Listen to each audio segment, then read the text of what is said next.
నమస్కారం public vision వార్తలకు స్వాగతం. నా పేరు సుమలత. వార్తల ముందుగా హెడ్లైన్స్.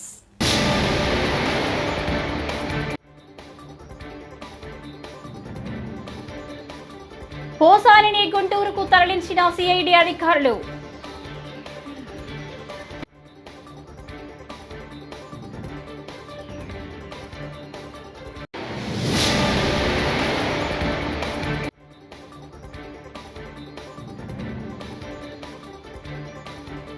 ఏపీ శాసన మండలిలో వైకాపా సభ్యుల నిరసన.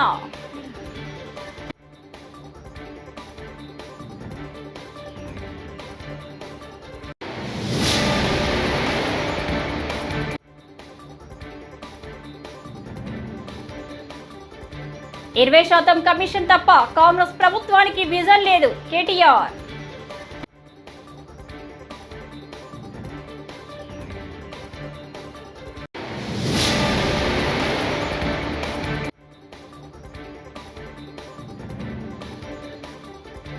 సూపర్ 6 హామీల అమలును కూటమి ప్రభుత్వం గాలికి వదిలేసిందని వైసీపీ అధినేత జగన్. ఇక డీటెయిల్స్ చూస్తే ఫీజు రీయింబర్స్మెంట్ అంశంపై ఆంధ్రప్రదేశ్ శాసన మండలిలో వైకాపా సభ్యులు ఆందోళన చేపట్టారు. ప్లకార్డులు పట్టుకుని చైర్మన్ పోడియం వద్ద నిరసన తెలిపారు. నిరుద్యోగ భృతి, 20 లక్షల ఉద్యోగాల కల్పన అంశాలపై చర్చించాలని వైకాపా సభ్యులు వాయిదా తీర్మానం కోరారు. దీనికి మండలి చైర్మన్ నిరాకరించారు. అయితే తాము దీనిపై చర్చించేందుకు సిద్ధంగా ఉన్నామని మంత్రి నారా లోకేష్ స్పష్టం చేశారు. ఆందోళనల మధ్య సభ పలుమార్లు వాయిదా పడింది. ఇచ్చిన వాయిదా తీర్మానం తిరస్కరించడమైనది. Papers including the list of business are deemed to have been laid on the table.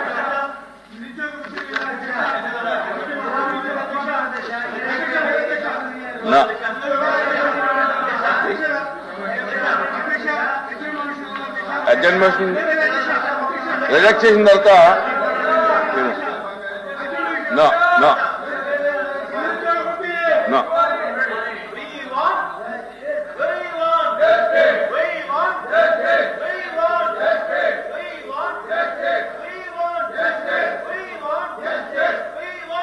Please please కూర్చోండి, మీ సీట్లో కూర్చోండి. Please please please no.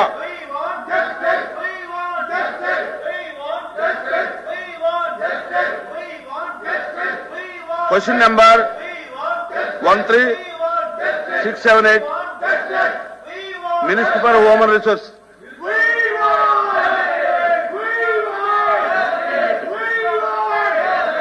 Human Resources Minister. Please, please, కూర్చోండి. Please, అధ్యక్ష మాట్లాడండి.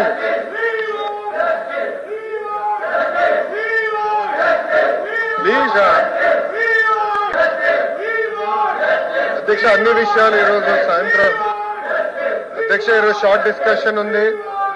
ఫీ రీయింబర్స్మెంట్ పైన మాట్లాడడానికి సిద్ధంగా ఉంది ప్రభుత్వం.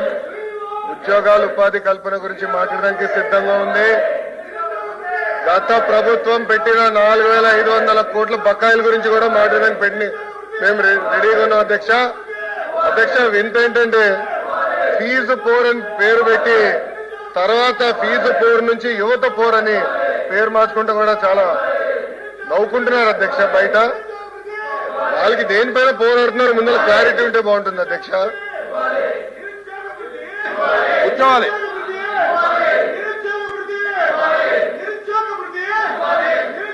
దయచేసి కూర్చోండి, దయచేసి కూర్చోండి, దయచేసి కూర్చోవాలి. నా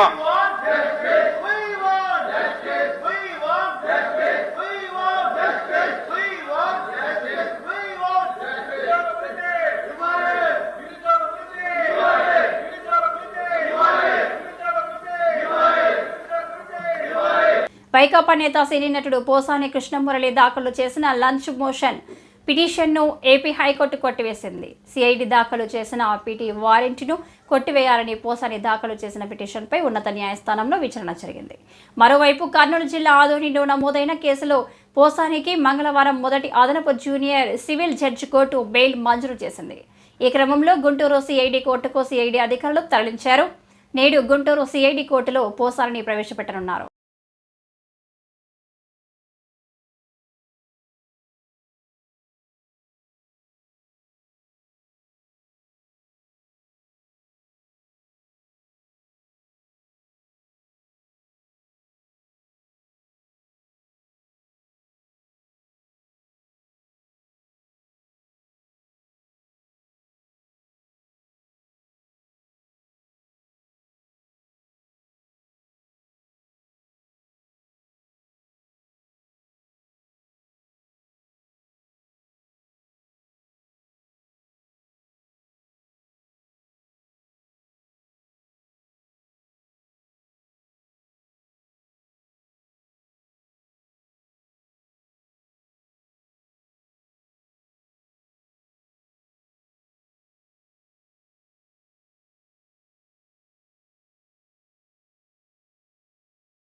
కాంగ్రెస్ ప్రభుత్వానికి 20% కమిషన్ తప్ప విజన్ లేదని కేటీఆర్ విమర్శించారు. బుధవారం మీడియాతో మాట్లాడుతూ భారతదేశ చరిత్రలో ఎక్కడా జరగని ఘోరమైన పరిస్థితి తెలంగాణ రాష్ట్ర సచివాలయంలో జరిగింది. మొదటిసారిగా తెలంగాణ సచివాలయంలో కాంట్రాక్టర్లు ధర్నా చేశారు. 20% కమిషన్ ఇవ్వకపోతే బిల్లులు చెల్లించారని ఆర్థిక శాఖ మంత్రి ఉప ముఖ్యమంత్రి చాంబర్ ముందు కాంట్రాక్టర్లు నిరసన తెలిపారు అని మండిపడ్డారు. కాంగ్రెస్ సర్కారు యొక్క ఘోర వైఫల్యం వల్ల ఈరోజు రాష్ట్రంలో రైతాంగం ఆందోళనలో ఉంది. ఎక్కడికక్కడ పంటలు ఎండిపోతున్నాయి. రైతులు ఇప్పటికే 480 పైచిలకు మంది రైతులు ఆత్మహత్య చేసుకున్నారు. వాళ్లకు కనీసం ఒక్క మాట, వాళ్లకు సాంత్వన చేకూర్చే మాట, వాళ్లకు ఉపశమనాన్ని ఇచ్చే మాట, వాళ్లకు భరోసానిచ్చే ఒక్క మాటనన్నా గవర్నర్ నోటెంబడి వస్తుందేమో. పంటలు ఎండిపోకుండా కాపాడుతాం, నీళ్ళు ఇస్తాం, బుద్ధి తెచ్చుకున్నాం, ఇకనైనా బుద్ధితో మెదులుతామని చెప్పి ఒక్క మాటన్నా చెప్తారేమో అనుకున్నాం. ఒక్క మాట కూడా వారి నోటెంబడ రాలేదు. కాంగ్రెస్ సర్కారు యొక్క ఘోర వైఫల్యం వల్ల ఈరోజు రాష్ట్రంలో రైతాంగం ఆందోళనలో ఉంది. ఎక్కడికక్కడ పంటలు ఎండిపోతున్నాయి. రైతులు ఇప్పటికే 480 పైచిలకు మంది రైతులు ఆత్మహత్య చేసుకున్నారు. వాళ్లకు కనీసం ఒక్క మాట, వాళ్లకు సాంత్వన చేకూర్చే మాట, వాళ్లకు ఉపశమనాన్ని ఇచ్చే మాట, వాళ్లకు భరోసానిచ్చే ఒక్క మాటనన్నా గవర్నర్ నోటెంబడి వస్తుందేమో. పంటలు ఎండిపోకుండా కాపాడుతాం, నీళ్ళు ఇస్తాం, బుద్ధి తెచ్చుకున్నాం, ఇకనైనా బుద్ధితో మెదులుతామని చెప్పి ఒక్క మాటన్నా చెప్తారేమో అనుకున్నాం. ఒక్క మాట కూడా వారి నోటెంబడ రాలేదు. సూపర్ 6 హామీల అమలును కూటమి ప్రభుత్వం గాలి కొదిలేసిందని వైసీపీ అధినేత జగన్ అన్నారు. బుధవారం వైసీపీ ఆవిర్భావ వేడుక సందర్భంగా తాడేపల్లిలోని పార్టీ కార్యాలయంలో ఆయన మాట్లాడుతూ ప్రజల కష్టాల నుంచే వైసీపీ ఆవిర్భవించిందని, ప్రతిపక్షంలో ఉండడం మనకు కొత్త కాదు, 15 ఏళ్లలో 10 ఏళ్లు ప్రతిపక్షంలోనే ఉన్నాం, కూటమి ప్రభుత్వం వచ్చాక వ్యవస్థలన్నీ నిర్వీర్యమయ్యాయని అన్నారు. ఈ కూటమి ప్రభుత్వం వచ్చి దాదాపుగా 10 నెలలుగా వస్తూ ఉంది. ఈ 10 నెలల కాలంలో ఎన్నికల వేళ వాళ్ళు చెప్పిన సూపర్ 6లు, సూపర్ 7లు అన్నీ గాలికి ఎగిరిపోయాయి.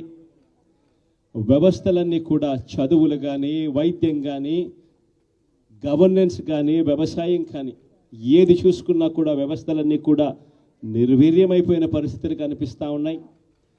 ఈరోజు పిల్లలకు సంబంధించిన ఫీజులకు సంబంధించిన బకాయిలు కూడా సంవత్సర కాలంలో ఫీజు రీఎంబర్స్మెంట్కు కావాల్సింది ఒక్కొక్క క్వార్టర్కు 700 కోట్ల రూపాయలు చొప్పున సంవత్సరానికి 2,800 కోట్ల రూపాయలు విద్యా దీవెన కింద 4 క్వార్టర్లకు సంబంధించిన కేటాయింపులు చేయాలి. అంటే 2,800 కోట్లు. వసతి దీవెన కింద ప్రతి ఏడాది ఏప్రిల్ మాసం వచ్చేసరికి 1,100 కోట్ల రూపాయలు కేటాయింపులు చేయాలి. అంటే గత ఏడాది ఈ 1,100 కోట్లు 2,800 కోట్లు ఈ రెండింటికి సంబంధించి 3,900 కోట్ల రూపాయలకు కేటాయింపులు చేసి ఖర్చు చేసి పిల్లల చదువులను ప్రోత్సహించాల్సిన పరిస్థితిలో ఈ ప్రభుత్వం చేసింది ఏమిటి అనంటే కేవలం 700 కోట్ల రూపాయలు మాత్రమే ఇచ్చి చేతులు దులుపుకున్న పరిస్థితులు. Congress MLC Balmoori Venkat BRS working president KTR కు సవాల్ విసిరారు. బుధవారం మీడియాతో మాట్లాడుతూ 10 ఏళ్లలో బీఆర్ఎస్ ఏం సాధించింది, 15 ఏళ్లలో కాంగ్రెస్ ఏం చేసిందో చర్చకు రండి, మేం నిరూపిస్తాం. దళితుడిని సీఎం చేస్తానని గతంలో మీ మేనిఫెస్టోలో చేర్చారు. దీనికి ఖర్చు లేదు, కానీ మీరు అధికారంలో ఉన్నప్పుడు ఆ పని ఎందుకు చేయలేదు అని ప్రశ్నించారు. నిజంగా కేటీఆర్ గారికి నేను మీడియా ద్వారా సూటిగా ఒక సవాల్ విసదలుచుకున్నా. నిజంగా మీకు చిత్తశుద్ధి ఉంటే మీ 10 ఏళ్ల మీ పరిపాలనలో మీరు ఏం చేసిర్రో మీరు చర్చకి రండి. మా 15 నెలల పరిపాలనలో మా ప్రభుత్వం ఏం చేసిందో మేము చెప్తాం. మీరు ఈరోజు మా హామీలు మా గ్యారంటీల గురించి మాట్లాడుతున్నారు. మీ మేనిఫెస్టోలో ఒక హామీ ఉండే, ఒక గ్యారంటీ ఉండే, దానికి ఎటువంటి డబ్బు అవసరం లేకుండే, దానికి రూపాయి ఖర్చు లేకుంటే ఇచ్చే హామీ ఒకటి ఉండే. అది దళితుడిని ముఖ్యమంత్రి చేస్తా అని చెప్పి మీరు మాట్లాడారు. మీరు ఎందుకు చేయలేకపోయినరు? చేయకపోతే తల నరుక్కుంటాను నువ్వు మాట్లాడినావు. ముందు వాస్తవానికి తెలంగాణ రాష్ట్రంలో ఉన్న దళిత సోదరులకి దానిపైన సమాధానం చెప్పి దాని తర్వాత మీ తండ్రి గారు కానీ నువ్వు మాట్లాడాలని చెప్పి కేటీఆర్ గారికి సూచిస్తున్నా. ఏ విషయం పైన నువ్వు ఐటీ శాఖ మంత్రిగా ఉన్నప్పుడు నువ్వు జరిగిన డెవలప్మెంట్ పైన కానీ, హైదరాబాద్కి సంబంధించిన డెవలప్మెంట్ పైన కానీ, నిరుద్యోగుల అంశం పైన కానీ, విద్యార్థుల సమస్యల పైన కానీ, రైతులు పట్ట బాధల గురించి కానీ, గిరిజనుల బిడ్డల పట్ల చేస్తున్న ఆందోళన విషయాలు కానీ దేనిపైన చర్చకి కాంగ్రెస్ పార్టీ తరఫున కేటీఆర్ గారు వస్తే 100% ఆ చర్చలో మా 15 నెలల పరిపాలన ఏంది చాలా స్పష్టంగా చెప్పడానికి మేము సిద్ధంగా ఉన్నాం. కూటమి ప్రభుత్వానికి వ్యతిరేకంగా వైఎస్ఆర్ కాంగ్రెస్ పార్టీ ఆధ్వర్యంలో కర్నూలు జిల్లా కలెక్టర్ కార్యాలయం ముందు విద్యార్థులు నిరుద్యోగులతో బుధవారం యువత పోరు కార్యక్రమం నిర్వహించారు. ఈ సందర్భంగా వైసీపీ ఎమ్మిగనూరు నియోజకవర్గ ఇన్ఛార్జ్ మాజీ ఎంపీ బుట్టా రేణుక మాట్లాడుతూ కూటమి ప్రభుత్వం ఉద్యోగ నియామకాల్లో అవినీతికి పాల్పడుతుంది అని విమర్శించారు. రాష్ట్ర వ్యాప్తంగా యువతకు జరుగుతున్న అన్యాయం పైన ఈరోజు యువత పోరు చేయడం జరిగింది. మరి కూటమి ప్రభుత్వంలోకి వచ్చే ముందర ఎలక్షన్స్ ముందర వారి మేనిఫెస్టో ఏదైతే ఉందో సూపర్ 6 అని ప్రజల్లోకి ఏదైతే చాలా బలంగా తీసుకుని వెళ్లారు. ప్రజలకు ఎన్నో హామీలను ఇచ్చి వాటన్నిటినీ కూడా మోసం చేస్తూ వస్తున్నారు. మరి ముఖ్యంగా చూసుకుంటే ఈరోజు యువతకు ఏదైతే ఫీజు రియంబర్స్మెంట్ కానివ్వండి, వసతి దీవెన కానివ్వండి, అలాగే ఉద్యోగ అవకాశాలు కల్పిస్తామని చెప్పడంలో కానివ్వండి, మరి ఈరోజు ఒకవేళ ఉద్యోగ అవకాశాలు కల్పించని పక్షంలో ప్రతి ఒక్కరికి కూడా యువతకు 3,000 రూపాయలు నిరుద్యోగ వృత్తి ఇస్తానని చెప్పడంలో కానివ్వండి, ఇవన్నీ కూడా ప్రతి ఒక్కరిని కూడా మోసం చేయడం. అలాగే మన రాష్ట్రానికి 17 వైద్య కళాశాలలు వస్తే ఆ 17 వైద్య కళాశాలలని ప్రైవేట్ చేయడం జరుగుతుంది. ఒక్కసారి మన అందరం కూడా ఆలోచిస్తే ముఖ్యంగా మహిళలకు ఏ విధంగా అన్యాయం చేసుకుంటూ వస్తున్నారో కూటమి ప్రభుత్వం ఇవాళ అందరూ కూడా గమనిస్తున్నారు. మరి ఎంతో ప్రెస్టీజియస్ గా పెట్టిన ఈ సంక్షేమ పథకాలని వైఎస్ రాజశేఖర్ రెడ్డి గారు తీసుకొచ్చిన ఈ సంక్షేమ పథకాలని వైఎస్ జగన్మోహన్ రెడ్డి గారు ఎంతో ప్రెస్టీజియస్ గా వీటిని ఇంకా ఎక్కువ సంక్షేమ పథకాలని అందిస్తూ ముందుకు తీసుకెళ్లిన ఈ సంక్షేమ పథకాలని కూటమి ప్రభుత్వం అంతకు మించి ఎక్కువ ఇస్తామని చెప్పి ప్రజలందరినీ కూడా మోసం చేసి ఈ రోజు వారందరినీ కూడా మోసం చేయడం జరిగింది. ప్రతి ఒక్కరు కూడా ఎక్కడ వెళ్ళినా కూడా ప్రతి ఒక్కరు కూడా ముఖ్యంగా మహిళలు మేము మోసపోయాం, జగనన్న మాటలు మేము వినింటే బాగుండేది, ఈ కూటమి ప్రభుత్వం మాటలు విని ఇవాళ మేము మోసపోయామని ప్రతి ఒక్కరు కూడా వారు రోధిస్తున్నారు. మరి మేము మాకు ప్రతిపక్ష హోదా ఇవ్వకున్నా కూడా ఆ హక్కుగా మేము అండగా ఉంటామని ఆంధ్రప్రదేశ్ను అభివృద్ధి దిశగా నడిపించేందుకు కూటమి ప్రభుత్వం కృషి చేస్తుందని జనసేన పార్టీ ఆలూరు నియోజకవర్గ ఇన్ఛార్జ్ తెర్నకాళ్ల వెంకప్ప తెలిపారు. బీసీ కార్పొరేషన్ లోన్ ఇప్పిస్తామని కొందరు 20,000 వసూలు చేస్తున్నారని వచ్చిన ఫిర్యాదులను అధికారులు తీవ్రంగా తీసుకోవాలని సూచించారు. రాజకీయ జోక్యం లేకుండా ఉపాధి హామీ మధ్యాహ్న భోజన పథకాలను పారదర్శకంగా అమలు చేయాలన్నారు. కూటమి సమన్వయంతోనే అభివృద్ధి సాధ్యమని పేర్కొన్నారు. ఈరోజు మనం ఆలూరు నియోజకవర్గంలో ఆస్పరి మండలంలో ఎంపీడీఓ ఆఫీస్ ముందు ఉన్నాము. ఇక్కడ ఎంపీడీఓ గారితో కూడా మాట్లాడాము, కొంతమంది ఎంఈలతో మాట్లాడాము, దేవరపాడ ఎంఆర్ఓలతో కూడా మాట్లాడాము, అధికారులతో మాట్లాడాము. ఆలూరు నియోజకవర్గ అభివృద్ధిని ప్రజలకు ఏ విధంగా ముందుకు తీసుకెళ్లాలి, ఆ విధంగా ముఖ్యంగా జనసేన పార్టీ తరఫున జన సైనికులు యువరక్తంతో ఏ విధంగా అధికారులకు తోడ్పాటుగా ఉండే విధంగా వాళ్ళని యూజ్ చేసుకుంటూ అభివృద్ధికి ముందుకు తీసుకెళ్లే విధంగా కోరాను. అట్ ద సేమ్ టైం ఇక్కడ కొన్ని రాజకీయ పరిణామాల దృష్ట్యా మిడ్ డే మీల్స్లో ఫీల్డ్ అసిస్టెంట్ విషయంలో బీభత్సమైన రాజకీయ ఒత్తిళ్లు అధికారుల మీద ఉందని నా దగ్గరకు వచ్చినాయి. కాబట్టి సో నేను ఒకటే కోరుకునేది, ఎక్కడైతే కూటమి నాయకుల మీద సమన్వయం లేదు, నేను కోరుకునేది ఒకటి, అధికారులు నేను కలెక్టర్ గారికి అదే చెప్పాను, ఇంతకుముందు కూడా నేను అదే అధికారులకు అదే చెప్తున్నాను, పీడీ గారికి కూడా అందరికి కూడా యువకు కూడా అదే చెప్పాము. School management committee mid day meals ప్రకారము ఫీడ్బ్యాక్ తీసుకొని వాళ్ళ ఉత్తర్వులతో ఎవరైతే బాగా చేయగలుగుతారో వాళ్ళకే మీరు ఇవ్వాలని కోరుతున్నాను. ఎందుకంటే ఒక బెస్ట్ స్టడీ కావాలి, రాజకీయ ఒత్తులు వద్దు, ఇలాంటి చిల్లర రాజకీయాలు మనకు వద్దు. ఎందుకంటే పిల్లల భవిష్యత్తుకి మంచి క్వాలిటీ అన్నం పెట్టాలి. ఇది ఎటువంటి నేను అదే చెప్పాను, ఎందుకంటే రాజకీయ పిల్లలు కాదా, ప్రజల అంగీకారం మీద నాకు ఎటువంటి అభ్యంతరం లేదు. అది నాయకులైన కుటుంబ ప్రజల అభిష్టాల మేరకు చేయాలి, కానీ సొంత ప్రయత్నాలు చేయకూడదు. ముఖ్యంగా ఇంకొకటి ఫీల్డ్ అసిస్టెంట్ విషయంలో కూడా పైసా వసూలు రాజకీయాలు మనకు వద్దు. నమ్మిన కార్యకర్తలు వచ్చి నేను కాదని చెప్పడం లేదు, కానీ వాళ్ళ కుటుంబాలకు అండగా నిలబడడం. మనం ఎంతో కష్టపడిన కార్యకర్తలు నాకు కల్లారా చూశాను ఈ ఎలక్షన్స్లో కూడా, 9 ఎలక్షన్స్లో కూడా.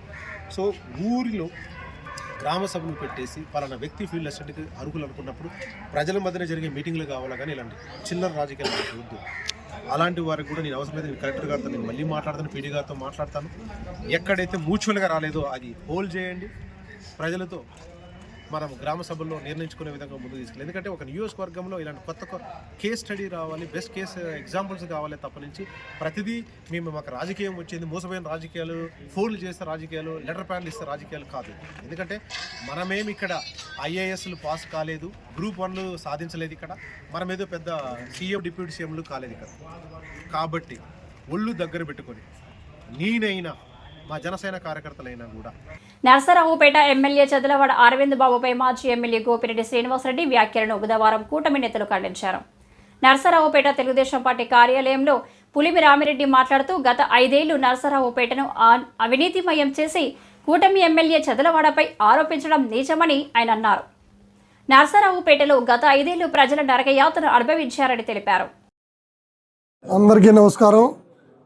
నరసరావుపేట మాజీ ఎమ్మెల్యే అభూత కల్పనతోటి టీడీపీ మీద, ప్రజెంట్ ఎమ్మెల్యే మీద ఆరోపణలు చేస్తున్నాడు. నువ్వు ఏదైతే ఆరోపణలు చేశావో అవన్నీ అవాస్తవాలు.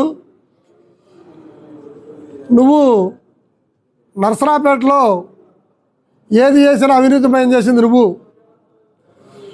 అదేవిధంగా నరసరావుపేట నియోజకవర్గంలోని విషయాలన్నీ ప్రజలందరికీ తెలుసు. నువ్వు నీ జగన్మోహన్ రెడ్డి విద్యార్థులకి మీ కాలంలో 10,000 రూపాయలు మాత్రమే ఇచ్చారు. టీడీపీ గవర్నమెంట్లో ఎస్సీలకి అయితే 14,000 ఇచ్చాము, బీసీలకి అయితే 12,000 ఇచ్చావు. నువ్వు 5 సంవత్సరాలు కూడా 10,000 మాత్రమే ఇచ్చావు. కావాలంటే నేను సవాల్ ఇస్తున్నాను, నువ్వు కనుక నిజాయితీ ఉంటే నీ నిజాయితీ నిరూపించుకో. మేము టీడీపీ గవర్నమెంట్లో ఎంత ఇచ్చామో మీరు జగన్మోహన్ రెడ్డి గవర్నమెంట్లో ఎంత ఇచ్చారో నిరూపించుకోండి. ఇప్పుడు మేము రేపు మే నెలలో మళ్ళీ 15,000 రూపాయలు తల్లి దీవెనని ఎంతమంది పిల్లలు ఉంటే అంతమందికి ఇస్తున్నాము. మీకు మళ్ళీ 20,000 ప్రచారం చేసి 10,000 ఇవ్వాలా. మేము 20,000 అని చెప్పి 15,000 అని చెప్పి 15,000 రూపాయలు ఖచ్చితంగా ఇస్తాము. దాన్ని నువ్వు చట్ట ప్రకారం నువ్వు సవాల్ చేసావు కాబట్టి ఆ సవాల్ మేము స్వీకరిస్తున్నాం. జగన్మోహన్ రెడ్డి 5 సంవత్సరాల్లో 50,000 మాత్రం ఇచ్చాడు. మేము 60,000 ఒక కాడికి ఇచ్చాము. ఇప్పుడు కూడా మళ్ళీ 15,000 కాడికి ఇవ్వడానికి సిద్ధంగా ఉన్నాం. నువ్వు కనుక 10,000 కాదు మేము 15,000 ఇచ్చామని నిరూపించుకుంటే నేను రాజకీయ సన్యాసం తీసుకుంటా, నువ్వు కూడా రాజకీయ సన్యాసం తీసుకుంటావని చెప్పి ఈ సందర్భంగా సవాల్ ఇస్తున్నావు.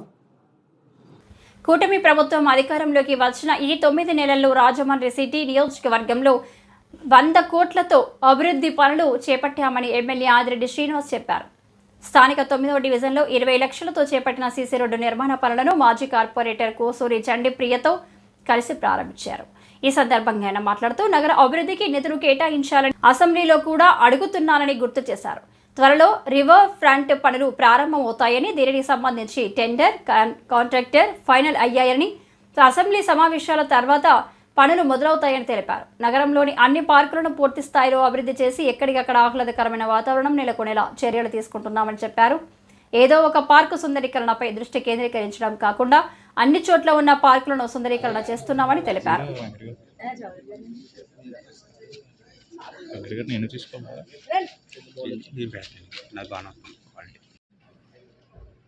9వ వార్డులో అభివృద్ధి కార్యక్రమాలకి శ్రీకారం చుట్టడం జరిగింది.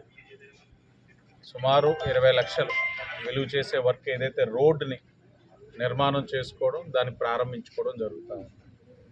గతంలో చెప్పిన అంశాలే ఇప్పుడు మళ్ళా ప్రజలకి తెలియజేసేది ఏంటంటే, ఇప్పటికీ సుమారు 100 కోట్ల పై పనులు ప్రారంభించుకున్నాం, ప్రారంభించుకోవాల్సినవి ఉన్నాయి, కొన్ని పూర్తి చేసుకున్నాం కూడా. అంటే ఈ 9 నెలల్లో సుమారు 100 కోట్ల పనులు రాజమహేంద్రవరంలో అభివృద్ధి కార్యక్రమాలు చేసుకున్నాం. అతి దగ్గరలో ఈ అసెంబ్లీ సెషన్స్ అయిన తర్వాత గోదావరి గట్టున రివర్ ఫ్రంట్ టెండర్ కూడా ఫైనల్ అయ్యింది, కాంట్రాక్టర్ ఫైనల్ అయ్యారు, వాళ్ళకి వర్క్ని కేటాయించడం దగ్గరలో ప్రారంభించుకోబోతా ఉన్నాం. దాంతోపాటు నగరంలో ఉన్న అనేకమైన పార్కులు, ఏదో ఒక పార్క్నే ఎంచుకొని ఆ ఒక్క పార్క్ని అభివృద్ధి చేసి ఆ ఒక్క పార్క్ని కేంద్రీకరంగా చేయడం అన్నది కాకుండా నగరంలో ఉన్న ప్రధానమైన పార్కులు అన్నింటినీ కూడా అభివృద్ధి చేసే కార్యక్రమం కూడా తీసుకున్నాం. అక్కడ మళ్ళీ పార్కులు చేసేటప్పుడు కూడా అధికారులు నిర్ణయం తీసుకోవడం కాదు, అక్కడ స్థానికంగా ఆ పార్క్ కమిటీ అనేది ఉంటున్నారు, చుట్టుపక్కల ప్రజలు ఉంటా ఉన్నారు, మా ఎన్డీఏ కూటమి నాయకులు ఉంటా ఉన్నారు. అందరితో చర్చించి వారి యొక్క అవసరాలు ఏంటి, పార్క్ ఏం చేస్తే వాకర్స్ వస్తారు, తద్వారా ప్రజలందరూ కూడా ఆహ్లాదకరమైన వాతావరణం క్రియేట్ చేయడానికి అవకాశం ఉంటుంది దాని మీద చర్చించి నిర్ణయాలు తీసుకుంటా ఉన్నారు. దాన్ని కూడా అతి దగ్గరలో ప్రారంభించుకోబోతా ఉన్నాం. ఎప్పటికప్పుడు రాజమహేంద్రవరం సమస్యలపైన అసెంబ్లీలో కూడా లేవనెత్తడం జరుగుతూ ఉంది. కావాల్సిన డిమాండ్స్ని, నిధులు ఏదైతే కావాల్సి ఉన్నాయో వాటిని కూడా డిమాండ్స్ రూపాన కూడా ఆ ఒక్క శాఖలకు కూడా తెలియచేయడం జరుగుతూ ఉంది. ఎప్పటికప్పుడు వచ్చిన అవకాశాన్ని సద్వినియోగపరచుకొని ఒక పక్కన పుష్కరాలకి కావాల్సిన నిధుల్ని అడుగుతూ, మరో పక్కన ఒక బీసీ హాస్టల్ ఏదైతే బాలికలది ఉందో, ఆనాడు గత తెలుగుదేశం హయాంలో బాలులకు బాలికలకు శాంక్షన్ అయిన నిధులో బాలుల హాస్టల్ కట్టి బాలికల హాస్టల్ని ఏదైతే నిర్లక్ష్యం చేస్తున్నారో ఆ వైసీపీ ప్రభుత్వం నిర్లక్ష్యాన్ని అసెంబ్లీ సాక్షిగా లేవనెత్తి తక్షణమే ఫండ్ కూడా శాంక్షన్ చేయాలని అడగడం, ఇవన్నీ కూడా ఒక్కొక్కటిగా రాజమహేంద్రవరానికి సంబంధించిన అంశాలు ప్రస్తావిస్తూ వస్తూ ఉన్నాం. సానుకూలంగా ప్రభుత్వం కూడా స్పందిస్తూ ఉంది. గౌరవ ముఖ్యమంత్రి గారి యొక్క సహకారంతో దగ్గరలో రాజమహేంద్రవరం యొక్క అవసరాలు అన్నీ కూడా తీరుతాయని ప్రజలందరికీ కూడా తెలియజేస్తాం. చిత్తూరు జిల్లా పులిచెర్ల మండలం దేవలంపేట శ్రీ లక్ష్మీ నరసింహస్వామి ఆలయ బ్రహ్మోత్సవాలలో 5వ రోజు బుధవారం స్వామివారు విశేష వాహనంపై భక్తులకు దర్శనమిచ్చారు. ఆలయంలో ఉదయం స్వామివారికి అభిషేకం నిర్వహించి ప్రత్యేకంగా అలంకరించి పూజలు జరిపి గ్రామోత్సవం నిర్వహించారు.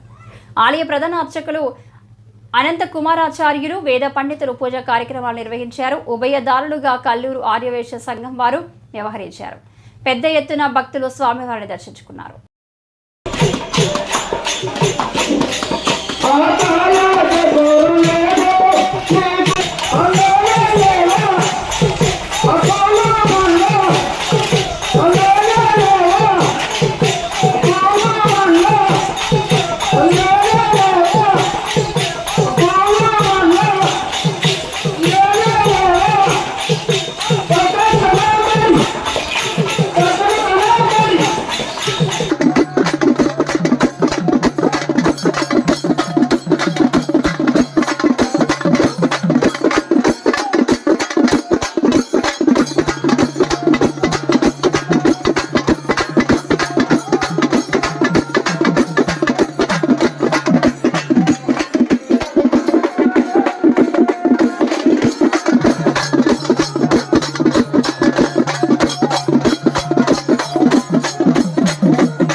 వార్తలు ఇంతటితో సమాప్తం. నమస్కారం.